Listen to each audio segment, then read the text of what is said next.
আজকে আমি আপনাদের করে দেখাবো মটন রেজালা।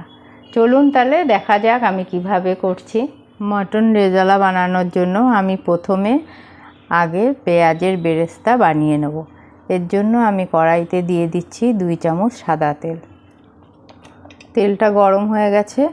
এখন আমি 2 বড় সাইজের পেঁয়াজ কুচি করে কেটে নিয়েছি, তেলের মধ্যে ছেড়ে দিচ্ছি। এইভাবে নাড়িয়ে নাড়িয়ে আঁচটাকে হাই ফ্লেমে দিয়ে পেঁয়াজটাকে ভেজে নিতে হবে। বেরেস্তাটা হয়ে গেছে, এখন আমি একটা পাত্রে তুলে নেব। ওই তেলেই এখন দিয়ে দেবো আমি 1 চামচ ঘি। এখন ফোড়নে দিয়ে দেবো 2 এলাচ আর 3 টুকরো দারচিনি, আর দিয়ে দেবো 6-7টা গোলমরিচ। এগুলো দিয়ে একটু নেড়ে নেব। দিয়ে দেবো 2 শুকনো লঙ্কা। আঁচটা আমি মিডিয়াম ফ্লেমে রাখবো। এখন একটু নাড়িয়ে নেব। এবার ফোড়নের মধ্যে দিয়ে দেব ছোট একটা পেঁয়াজ কুচি। পেঁয়াজটা দিয়ে একটু হালকা নাড়িয়ে নেব। সঙ্গে দিয়ে দেব 1 চামচ পেঁয়াজ পেস্ট। এটাও আমি ছোট একটা সাইজের পেঁয়াজ পেস্ট করেছি। এখন দিয়ে দেবো 1 চামচ আদা পেস্ট, 1 চামচ রসুন পেস্ট। এবার সব কিছু একসঙ্গে মিশিয়ে নেব। আঁচটা আমি এখন মিডিয়াম ফ্লেমে রাখবো। এখন দিয়ে দেবো আন্দাজ মতো নুন। এখন আমি মাংসের টুকরোগুলো ছেড়ে দিচ্ছি। এখানে আমি 500 গ্রাম মাংস নিয়েছি, ভালো করে ধুয়ে পরিষ্কার করে নিয়েছি। এখন এর মধ্যে ছেড়ে দিচ্ছি। মশলার সঙ্গে মাংসটা এখন ভালো করে মিশিয়ে নিচ্ছি।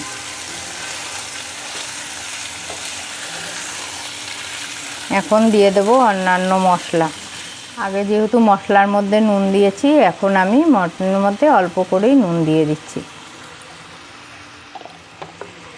দিয়ে দেবো 1 চামচ হলুদ গুঁড়ো।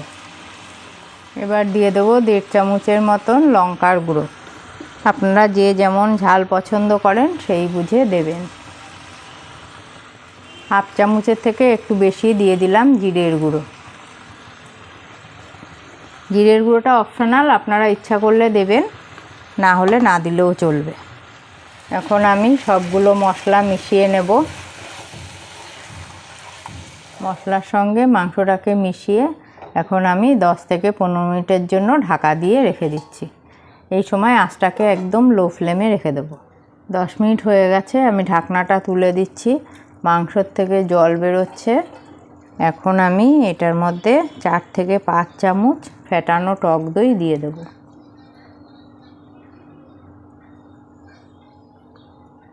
টক দইটা দিয়ে একটু নাড়িয়ে নেব।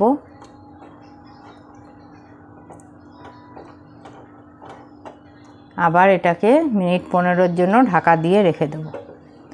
আঁচটা আমি সিম করেই রাখব। মাংসটা ওদিকে সিদ্ধ হচ্ছে, এই সময় আমি এখানে একটা পেস্ট বানিয়ে নেব। পেঁয়াজের বেরেস্তার সঙ্গে এখানে আমি 1 চামচ থেকে 1.5 চামচ চালমগজ নিয়েছি। আপনাদের যদি চালমগজ না থাকে তাহলে সেম কোয়ান্টিটির পোস্তও দিতে পারেন। আর সঙ্গে আমি 5টা কাজু নিয়েছি। এগুলোকে এখন আমি একসঙ্গে একটা পেস্ট বানিয়ে নেব।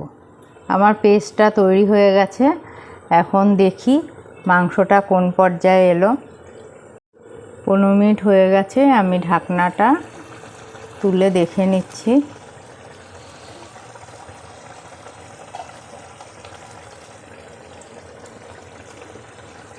একটু নাড়িয়ে দেখে নিই।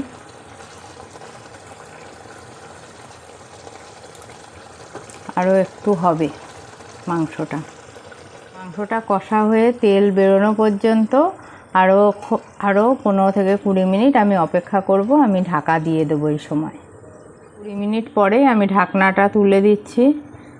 মাংসর থেকে তেল বেরিয়ে এসছে। এখন আমি বাদামের পেস্টটা দিয়ে দেবো।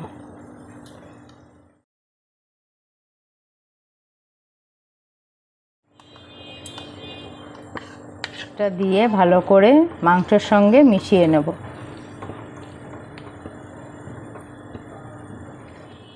পেস্টটা দেওয়ার পর আমি এখন 15 থেকে 20 মিনিট ঢাকা দিয়ে রেখে দেবো। এই সময় আঁচটা লো ফ্লেমেই থাকবে। 20 মিনিট হয়ে গেছে, এখন আমি ঢাকনাটা তুলে দিচ্ছি।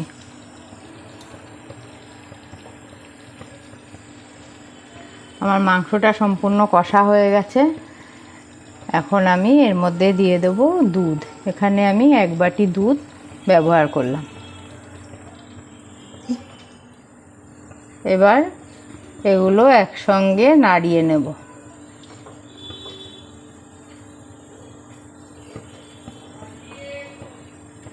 ভালো করে মশলার সঙ্গে দুধটাকে মিশিয়ে নেব। দুধটা দিয়ে এটা ফুটে ওঠা পর্যন্ত আমি 5 থেকে 7 মিনিট ঢাকা দিয়ে রেখে দেব। 7 মিনিট পরে আমি ঢাকনাটা তুলে দিলাম। আমার মটন রেজালা তৈরি। এখন আমি লাস্টে দিয়ে দিলাম 1 চামচ কেওড়ার জল। শেষে দিয়ে দিলাম একদম সামান্য একটু চিনি। এটা একদম অপশনাল, আপনারা যদি চান তাহলে দিতে পারেন, না হলে দরকার নেই। এখন আমি এটাকে সার্ভ করে নেব।